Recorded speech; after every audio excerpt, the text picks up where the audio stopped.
Daily Devotions. Job chapter 40 to 41. The purpose of pain, Job's examination and the wisdom acquired. Illustrated in The Tale of Two Beasts. Can we contend with God? Recognizing our limits, God's challenge to Job.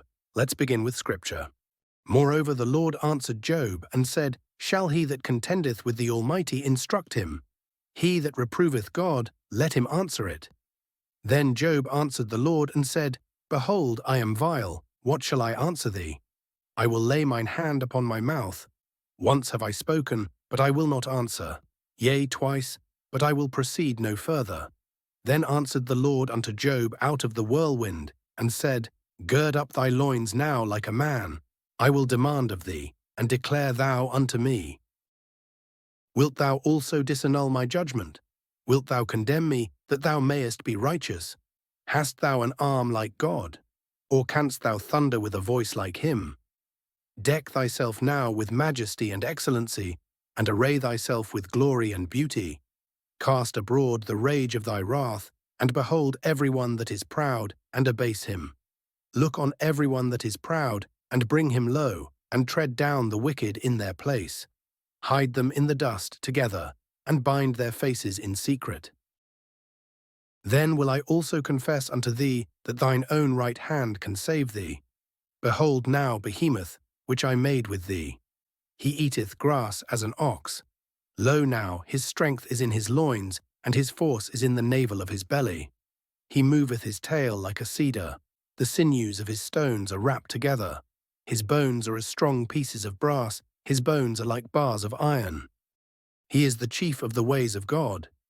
He that made him can make his sword to approach unto him. Surely the mountains bring him forth food, where all the beasts of the field play. He lieth under the shady trees, in the covert of the reed and fens. The shady trees cover him with their shadow. The willows of the brook compass him about. Behold, he drinketh up a river, and hasteth not.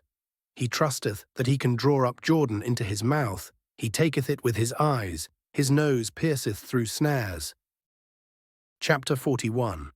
Canst thou draw out Leviathan with an hook, or his tongue with a cord which thou lettest down? Canst thou put an hook into his nose, or bore his jaw through with a thorn? Will he make many supplications unto thee? Will he speak soft words unto thee? Will he make a covenant with thee? Wilt thou take him for a servant forever? Wilt thou play with him as with a bird? Or wilt thou bind him for thy maidens? Shall the companions make a banquet of him? Shall they part him among the merchants? Canst thou fill his skin with barbed irons? Or his head with fish spears? Lay thine hand upon him, remember the battle, do no more. Behold, the hope of him is in vain. Shall not one be cast down, even at the sight of him? None is so fierce that dare stir him up. Who then is able to stand before me? Who hath prevented me, that I should repay him? Whatsoever is under the whole heaven is mine. I will not conceal his parts, nor his power, nor his comely proportion. Who can discover the face of his garment, or who can come to him with his double bridle? Who can open the doors of his face? His teeth are terrible round about. His scales are his pride, shut up together as with a close seal. One is so near to another that no air can come between them. They are joined one to another, they stick together, that they cannot be sundered. By his neesings a light doth shine, and his eyes are like the eyelids of the morning. Out of his mouth go burning lamps, and sparks of fire leap out. Out of his nostrils goeth smoke, as out of a seething pot or cauldron. His breath kindleth coals, and a flame goeth out of his mouth. In his neck remaineth strength, and sorrow is turned into joy before him. Flakes of his flesh are joined together. They are firm in themselves, they cannot be moved. His heart is as firm as a stone, yea, as hard as a piece of the nether millstone. When he raiseth up himself, the mighty are afraid. By reason of breakings they purify themselves. The sword of him that layeth at him cannot hold, the spear, the dart, nor the habergeon. In Job chapter 40 and 41, God challenges Job by highlighting his unmatched power and wisdom, especially as seen in his creation. These chapters serve to remind Job, and us readers, of the vastness and majesty of God compared to human understanding.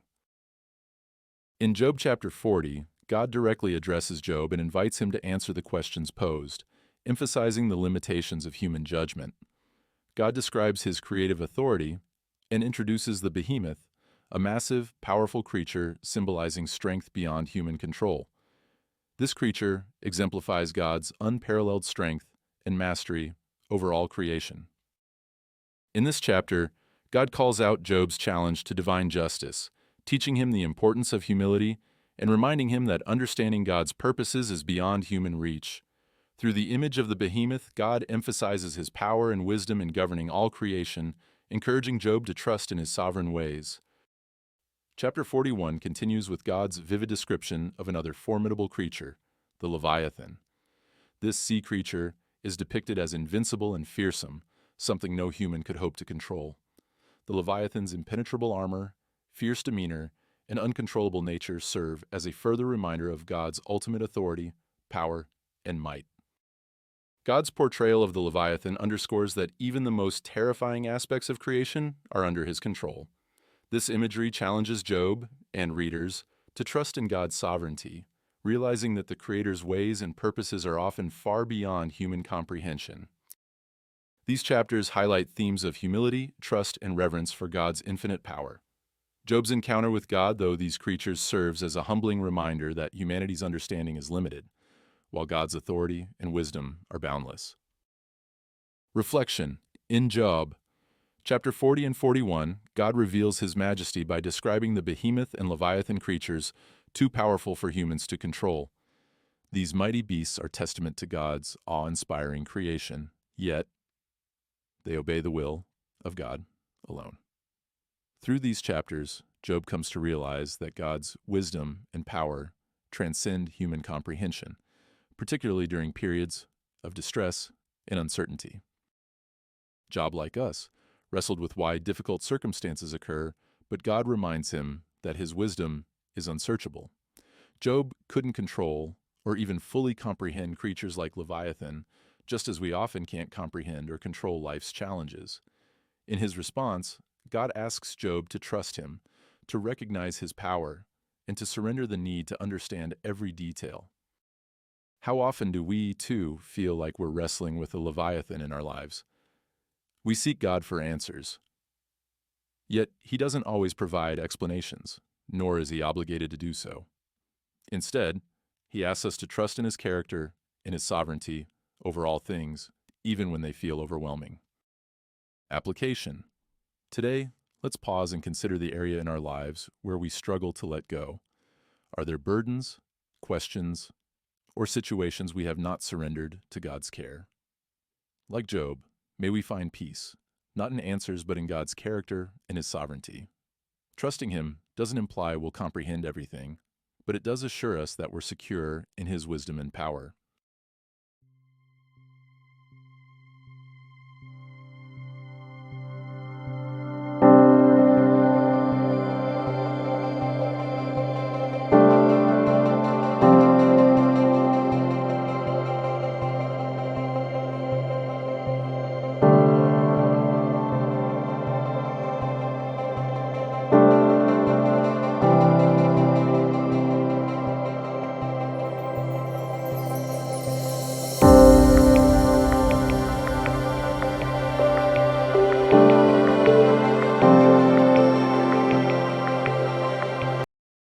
Thanks for tuning in. Remember to subscribe, like and share.